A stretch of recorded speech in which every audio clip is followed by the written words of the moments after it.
oh, he seems really nice and he has a lot of money and he has a great job and he's really tall, but his Adonis ratio is only 1.55 and his calves were a little bit on the small side. They were an inch smaller than his arms and No.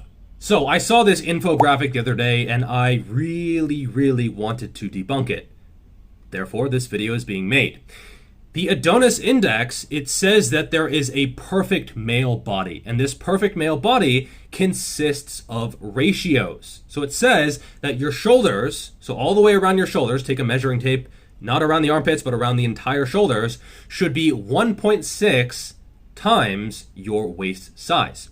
It says that your waist measurement should be roughly 45% of your height.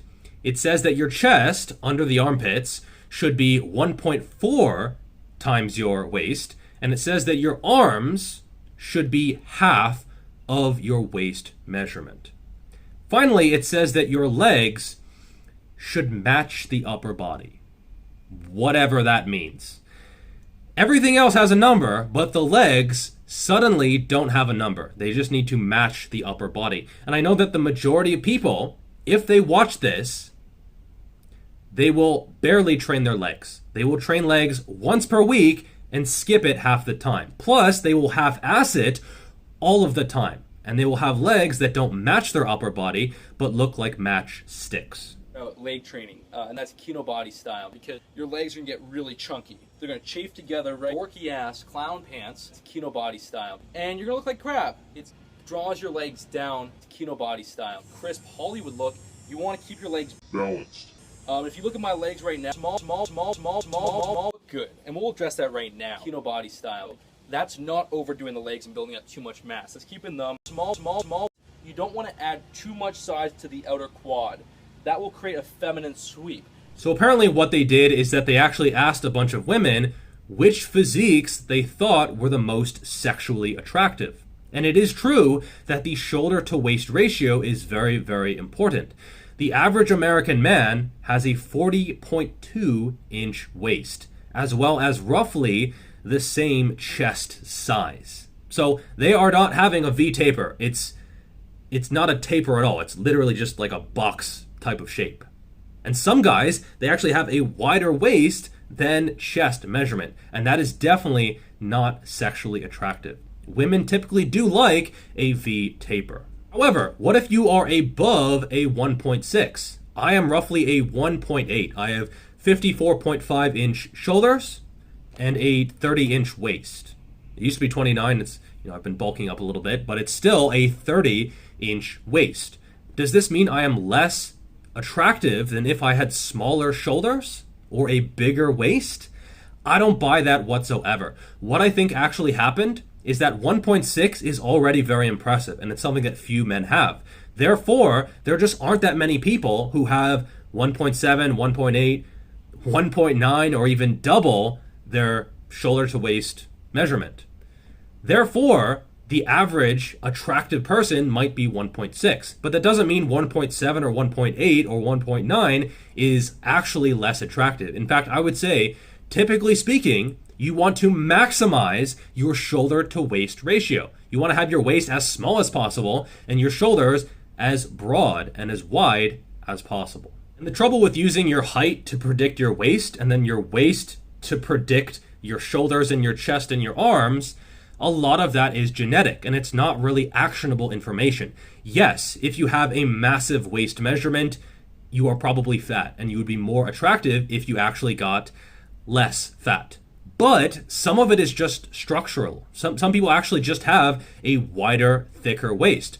Arnold Schwarzenegger had a fairly thick waist, especially from the front, which is why he twisted to the side during a lot of his poses.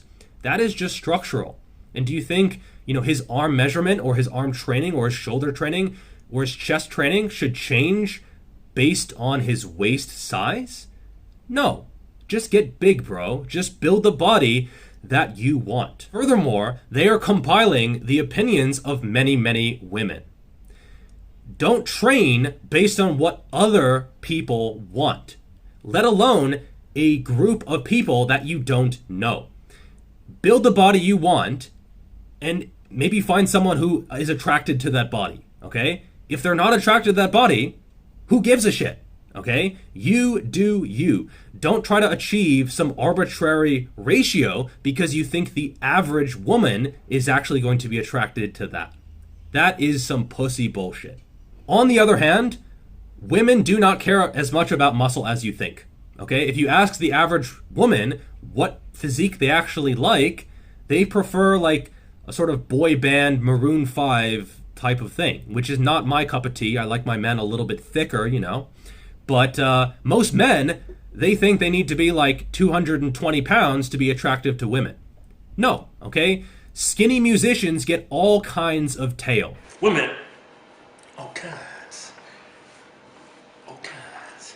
Okay, as long as you have a decent ratio, you take care of yourself, muscle is not going to be nearly as important for, you know, your value on the sexual marketplace as you think. Lift for you. Definitely don't lift for her, because odds are she doesn't give a shit. Plus, again, the average American man is 28% body fat with a 40.2 inch waist. So as long as you just moderately take care of yourself, you're already doing pretty well. And this picture is great, not because of the physique, but because you can literally see him crying due to his physique, I assume. All of this perfect male body bullshit is really just marketing. And I find it funny that in this study or whatever, calling it a study is a stretch, the average American woman wants a man who looks to be like 10 or 11% body fat, maybe 12% body fat. That is ironic because the average American dude is like 2.5 or 3 times that. And if you search the perfect male body on Google, it's 99% bullshit. I regret having done it, but at least, you know, I can prevent you from doing it as well. Although now you're actually probably going to go do it, which is fine. Just realize that the vast majority of that kind of thing is trying to manipulate you into buying a product or a system or a protocol or whatever, which is probably dog shit. So in summary, build your best physique. Don't worry about ratios. A lot of that is not completely in your control anyway. Just build the physique that you want to build. If your calves are not the same size as your neck, which are not the same size, is not the same size as your arms, that's not the end of the world.